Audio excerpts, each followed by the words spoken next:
हे hello everyone, कैसे हो आप सब। Welcome in this new video.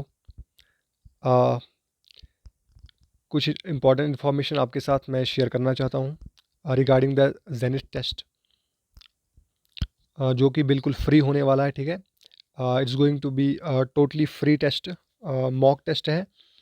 Number of questions जैसे कि मैंने पहले भी पोस्ट किया, 160 टू 170 अप्रॉक्सीमेटली आप मान के चल सकते हो, क्योंकि फैक्टर ऑफ सेफ्टी है। ठीक है, फैक्टर ऑफ सेफ्टी जो है वो इम्पॉर्टेंट है। आपको पता है सिविल इंजीनियरिंग में कोई भी स्ट्रक्चर हम डिज़ाइन करते हैं तो उसके लिए फैक्टर ऑफ सेफ्टी हम जो है वो अप्लाई करते हैं।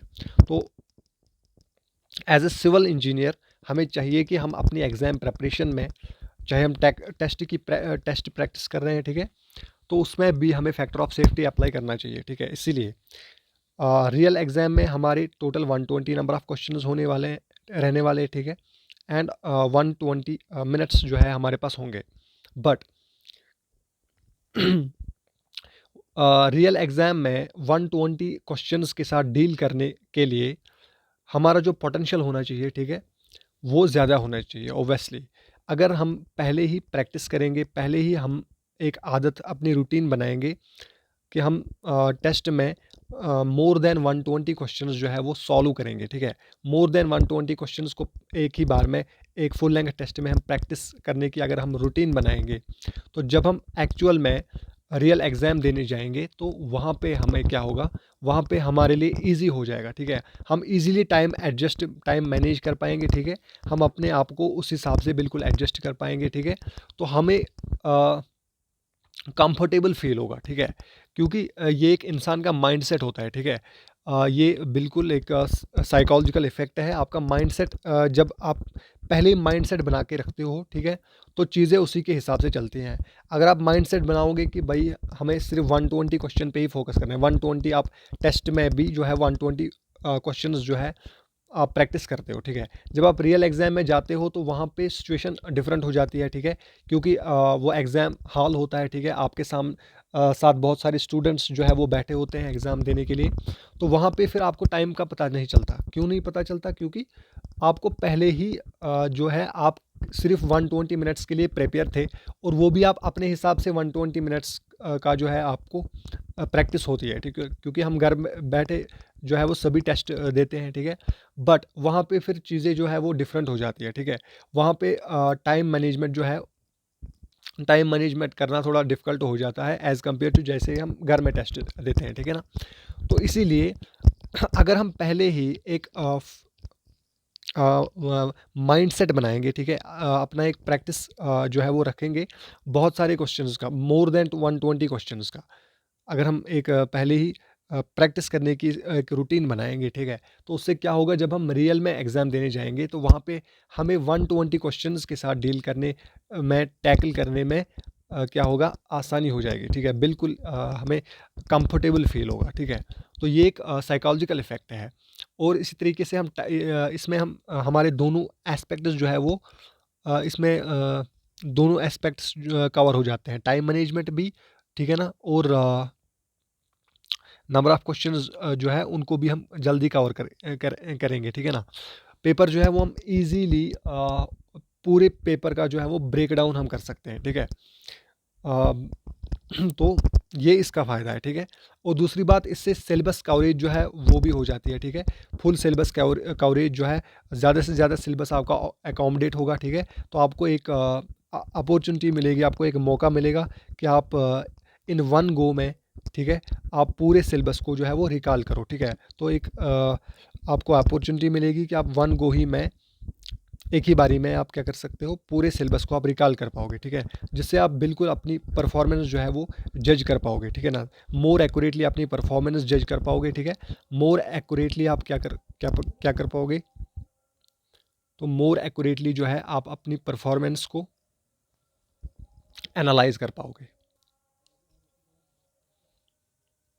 और रही बात क्वेश्चन पैटर्न की एंड लेवल की, ठीक है, तो देखो JKSSB जो एक्चुअल में question pattern exam pattern follow करता है ना, तो वो ESC को फॉलो करता है। ठीक है, ये एक जेन्युइन बात है जो कि मैं आपके साथ शेयर कर रहा हूँ।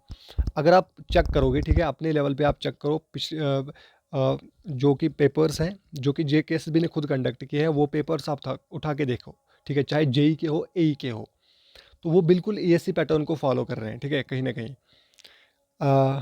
आपने बहुत सारे मेंटोर से सुना होगा कि वो बोलते हैं कि भाई ये एसएससी के पैटर्न को फॉलो करते हैं, ठीक है, या कुछ मेंटर्स से तो मैंने ये भी सुना है कि वो बोलते हैं कि अब जेकेएसएसबी जो है वो एसएससी को फॉलो करने लग गया है, ठीक है, बट ऐसा नहीं है। जेकेएसएसबी पहले से ही ईएससी को फॉलो कर रहा था, ठीक है। उसके क्वेश्चन आप देखो जो कि उसने, मैं उन पेपर्स की बात कर रहा हूँ जो कि उसने खुद सेट किए हैं, ठीक है। जैसे कि अभी भी जेकेएसएसबी बोर्ड जो है वही पेपर सेट करता है, ठीक है। बीच में कोई वो ऑनलाइन एग्ज़ाम होता था उसकी बात मैं नहीं कर रहा हूँ। तो जो जेकेएसएसबी बोर्ड जो है वो खुद से जो वो क्वेश्चन पेपर सेट कर रहे हैं, ठीक है, जेई सिविल के लिए हो चाहे एई के हो, तो वो ईएससी पैटर्न को ही फॉलो करते हैं। अब देखो जेई में जो क्वेश्चंस का लेवल रहता है वो ईएससी लेवल का नहीं है, ठीक है। वो बिल्कुल जो है ईएससी लेवल के क्वेश्चंस नहीं होते हैं, उनका लेवल जो है वो जेई का ही होता है, ठीक है। बट पैटर्न जो है ओवरऑल क्वेश्चन पेपर का वो ईएससी का ही होता है, ठीक है। उसी सिनेरियो बेसिस पे, उसी पैटर्न के बेसिस पे ये क्वेश्चन सेलेक्ट करते हैं, ठीक है, और क्वेश्चन पेपर फ्रेम करते हैं, ठीक है। तो that is it. But question अब जो क्वेश्चंस का लेवल है, ठीक है, तो उसमें भी आपको फैक्टर ऑफ सेफ्टी अप्लाई करना पड़ेगा। क्वेश्चन का लेवल जो है जब आप डिफ़िकल्ट लेवल ऑफ क्वेश्चंस के साथ ज़्यादा डील करोगे, ज़्यादा प्रैक्टिस करोगे, तो इजी लेवल ऑफ क्वेश्चंस के साथ टैकल करने में आपको बिल्कुल कंफर्टेबल फील होगा, ठीक है ना। सो ये भी एक साइकोलॉजिकल इफेक्ट है, ठीक है, जो कि हमें पता ही है। तो इसीलिए यहाँ पे जो हमने क्वेश्चंस का लेवल रखा है वो थोड़ा सा डिफ़िकल्ट रखा है, ठीक है ना, और लेंथी रखा है, ठीक है। उससे आपको टाइम मैनेजमेंट का जो है वो बिल्कुल एक अंदाज़ा आइडिया मिल जाता है, ठीक है। तो questions are going to be difficult level, ठीक है, लेंथी, ठीक है। Questions are, most of the questions are going to be lengthy, और ओवरऑल पेपर भी क्वेश्चन पेपर जो है वो लेंथी है, ठीक है। तो मैं आपको सजेस्ट करता हूँ कि अब पीसी पे जो है आप आराम से 3 घंटे निकाल करके, जब भी आपके पास टाइम होगा, क्योंकि जब मैं आपके साथ लिंक शेयर कर दूंगा, लिंक शेयर करने के बाद आप कभी भी जो है वो एग्ज़ाम दे सकते हो, ठीक है। चाहे अगले दिन दो, 2 दिन बाद दो, ठीक है, या उसी वक़्त दो, तो आपकी मर्ज़ी है फिर वो। तो इसीलिए एक बार मैं आपके साथ लिंक शेयर करूँगा, मैं ग्रुप में लिंक शेयर कर दूँगा। उसके बाद आप जब चाहो टेस्ट दे सकते हो, तो इसलिए अपना टाइम निकाल कर के आप आराम से आप उसके बाद टेस्ट देना, ठीक है ना। और मैक्सिमम टाइम जो है वो टेस्ट के लिए अप्रॉक्सिमेटली 3 आवर्स रहने वाला है, ठीक है, 170 मिनट्स। तो इसलिए सोच समझ कर आप अपनी जगह टाइम निकाल करके टेस्ट देना, ठीक है, ताकि आप आराम से जो है वो टेस्ट दो, ठीक है ना। So that is it. और मैं फिर से बता रहा हूँ, ठीक है, एक बार जब हम आपके साथ लिंक शेयर करेंगे, आप जब लिंक पे क्लिक करोगे, ठीक है, तो वहाँ पे आपको स्टार्ट का ऑप्शन आ जाएगा, ठीक है। कुछ रिक्वायर्ड एसेंशियल्स आपको फिल करने के पड़ेंगे, उसके बाद स्टार्ट का ऑप्शन आएगा। एक बार अगर आपने स्टार्ट पे क्लिक कर दिया, उसके बाद आप टेस्ट को बैक नहीं कर सकते। अगर आपने बैक कर दिया तो ऑटोमेटिकली टेस्ट सबमिट हो जाएगा, ठीक है, जिससे वो टेस्ट आपका ज़ाया हो जाएगा फिर, ठीक है। अगर आपके पास टाइम नहीं था, अगर आपने गलती से टेस्ट को स्टार्ट कर दिया, तो फिर वो आपका ज़ाया ही हो गया, ठीक है। इसलिए आपको सोच समझ के टेस्ट स्टार्ट करना है। बट इतना आपके पास टाइम है, आप कभी भी, ठीक है, उसमें ये नहीं है, उसमें कोई फिक्स शेड्यूल नहीं है कि आपको किसी फिक्स शेड्यूल पे ही टेस्ट जो है वो अटेम्प्ट करना है। आप लिंक जब आपके पास आएगी, उसके बाद आप अपने हिसाब से कभी भी टेस्ट दे सकते हो, ठीक है।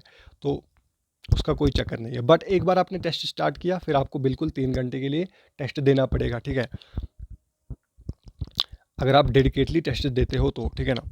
तो ये हो गया। और कुछ इंपॉर्टेंट इंस्ट्रक्शंस टेस्ट के बारे में अगर मैं आपको बता दूं, तो टेस्ट जब आप क्वेश्चन स्क्रॉल करते जाओगे तो आपको नेक्स्ट का ऑप्शन आएगा, ठीक है। एक सेक्शन के बाद आपको नेक्स्ट का ऑप्शन आएगा, आपको नेक्स्ट पे क्लिक करना है। वहाँ पे सबमिट का भी ऑप्शन होगा, सबमिट पे आपको तभी क्लिक नहीं करना है, सबमिट पे आपको लास्ट में क्लिक करना है, ठीक है ना। क्योंकि जब तक आपको नेक्स्ट का ऑप्शन आता रहेगा, आप नेक्स्ट पे क्लिक करते जाओगे, क्योंकि तभी आपके पास अगले सेक्शंस जो है वो आपके सामने अपीयर होंगे, और क्वेश्चंस आपके सामने अपीयर होंगे, ठीक है ना। अगर कुछ सेक्शंस आपको ब्लैंक खाली मिलते हैं, तो वहाँ पे आप सिंपली नेक्स्ट पे क्लिक करो, ठीक है। तो बाकी all the best. And test जो है वो आप पीसी पे ही दो, ठीक है, लैपटॉप पे ही दो, फॉर बेटर एक्सपीरियंस, ठीक है ना। मोबाइल पे जो है वो ग्लिच वगैरह आ जाते हैं। तो ये थी कुछ इंपॉर्टेंट इन्फॉर्मेशन, ठीक है, about the zenith test. So hope you guys will perform this test, ठीक है, very well. So all the best and thank you.